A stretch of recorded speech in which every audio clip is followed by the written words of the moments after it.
You're listening to Systemic Error Podcast. The failure was designed. Hannity throws Fox News under the bus as shock poll busts his talking point based on an article by Elizabeth Preza. Trump chose the liability and Texas is showing the cost. Fox News accidentally published the kind of evidence its own commentators now want to wave away. A poll showing Texas State Democratic Rep. James Talarico ahead of Trump-endorsed Attorney General Paxton, with voters more worried that Paxton lacks character than that Talarico is too extreme. Hannity tried to mock the result, but the problem is not the poll. The problem is the decision-making that produced Paxton as the party's vessel in the first place. Trump picked the weak link.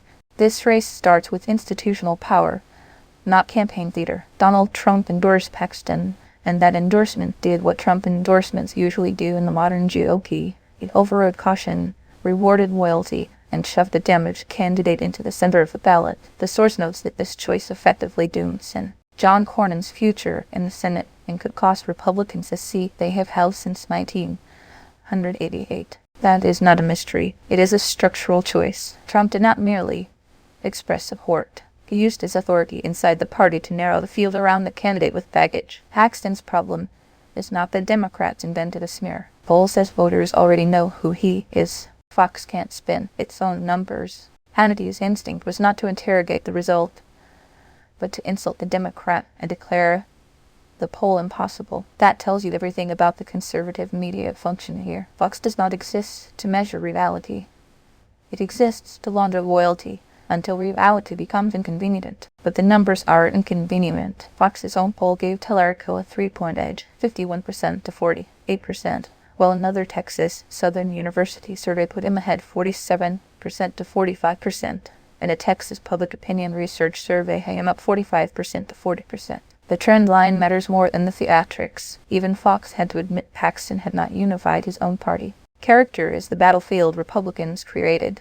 The poll's sharpest finding is not ideological, it is moral, and that matters politically. More voters said Paxton lacks the character to serve than worried Talarico was too extreme. That is a direct verdict on the Republican nominee, not an abstract mood. Hannity tried to convert Talarico into a culture war caricature, listing his positions on gender, sports, and abortion as if repetition could substitute for persuasion. It could not. The source shows Talarico winning among Republicans who do not identify as moderates and Hispanic voters. That is not because those voters suddenly became left-wing. It is because Paxton and Trump's brand of politics have turned corruption, cruelty, and grievance into a governing style that now repels enough people to matter. The smokescreen is the point. Notice the misdirection. The right wants this story to be Talarico's supposed extremism, but the evidence in the source points the other way.